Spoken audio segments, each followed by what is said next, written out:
Hey everyone, welcome back to my channel. If you're new here, I'm Sam and I'm an instructional designer working in tech.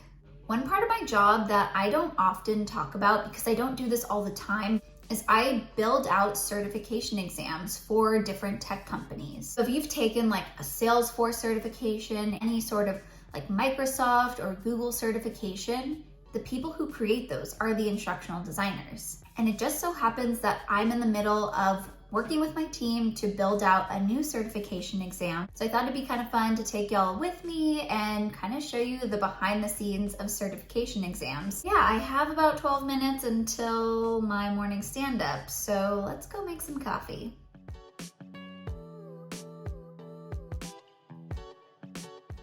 So it's about 9:30 and I just finished my stand-up. We talked about like the status of where each of us are for the certification exam. 2 months ago, some people from product and engineering approached our team and they're like, hey, we want to have a certification for developers using our software to show that they know how to use it and they can put it on their LinkedIn so that other companies know they know how to use the software.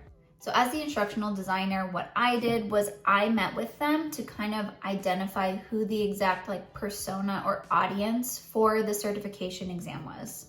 Because they said developers, but that could mean any range of like skills and experience. So I needed to make sure that we were all like aligned on who this was for. Also, sorry if you hear the rain, it's very rainy outside. After our conversation, we agreed that like it was for developers, 0 to 2 years of experience with this software. And in like a following meeting or two, we discussed the exam standards, which are like, what do we want the test taker to be able to demonstrate, or like, what do they need to be able to do to earn this certificate or like this certification for this software. Now, the reason that my role is important, in my opinion, is because if you're talking with like product and engineering, they are so advanced in their knowledge and capabilities that they sometimes think that you need to be able to do way more than you need to do to earn this certification. So as an instructional designer, I have to constantly remind them that they want to make this for people with 0 to 2 years of software experience. And so realistically, what should they be able to do? We shouldn't be testing them for things that like someone with 10 years of experience is able to do. So yeah, we kind of came up with maybe 8 to 10 like exam standards that weren't too hard but weren't too easy and would really test like the scope of what we wanted a developer to be able to do and demonstrate in order to like earn the certification. Here's an example of some exam standards using the AWS Certified Cloud Practitioner exam. This is all freely available on their website. You can see like there's 1.1, 1.2, 1.3, and they kind of break down all of the different subtopics within those standards. Each instructional designer kind of owns 1 to 3 standards where we like fully deep dive into the content. We learn as much as we can. We meet with product developers, engineers to learn as much as we can and start to draft these questions.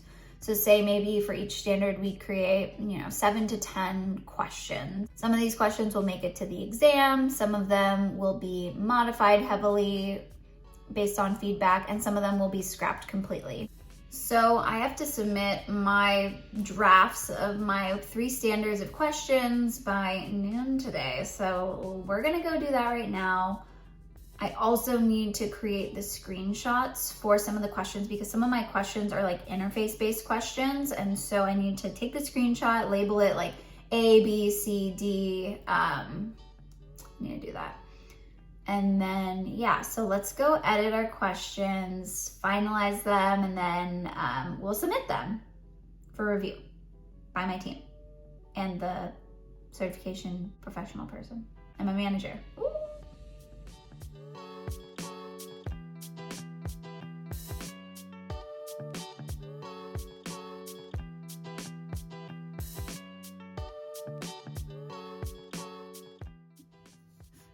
So it's about 10:30ish. I've been working in our like certification builder platform where y'all will, go and take these exams to draft out my questions. I have to like type in the questions, add any images, make sure the images are named appropriately so that I can find them when I do the final draft. I need to put in the right answer choices for the questions, and like just make sure that everything is set so I can submit them. And then once I submit them, then everyone will be able to see them. But before I do that, I'm gonna go eat breakfast because I'm hungry. So let's go.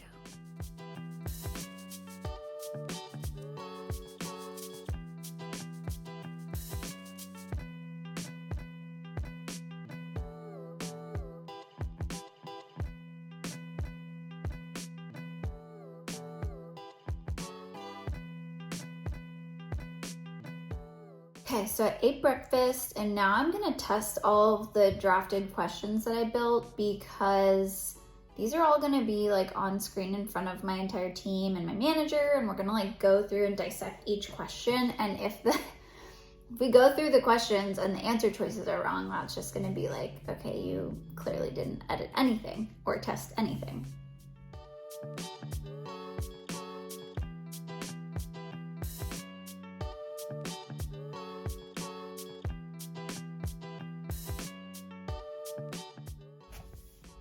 Okay, I'm really glad that I tested because I had one question that should have allowed for multiple answers, but I only selected one answer. So yeah, check your questions.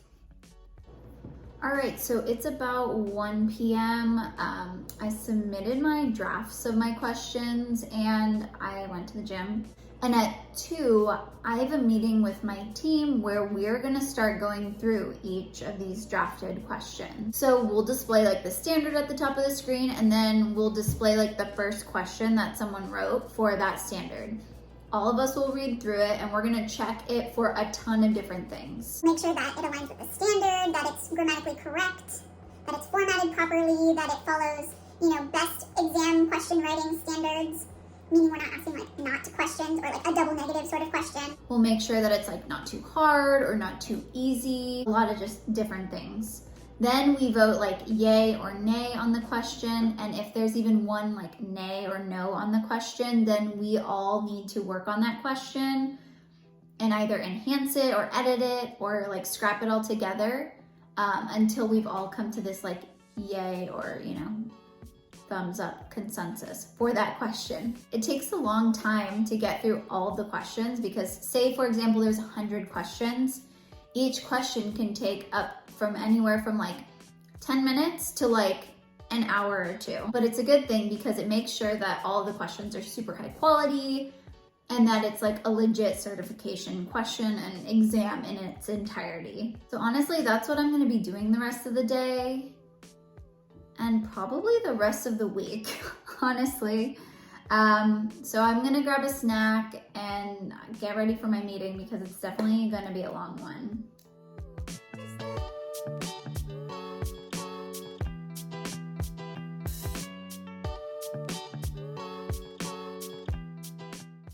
Alrighty, y'all, so it is the end of the workday. We got through probably like 4 questions because it is a technical exam, so the questions need to be written super clearly and like, sometimes like we kind of like to play devil's advocate and like, could this be interpreted this way or could this be interpreted this way? Just to deflect a lot of feedback that we think we could get from test takers on the questions. So we want to make sure that we're, thinking of every use or every interpretation of the question. I hope you like this day in the life of an instructional designer going behind the scenes of certification exams. If there's something that surprised you or you didn't know, let me know down below. I'll see you in the next video.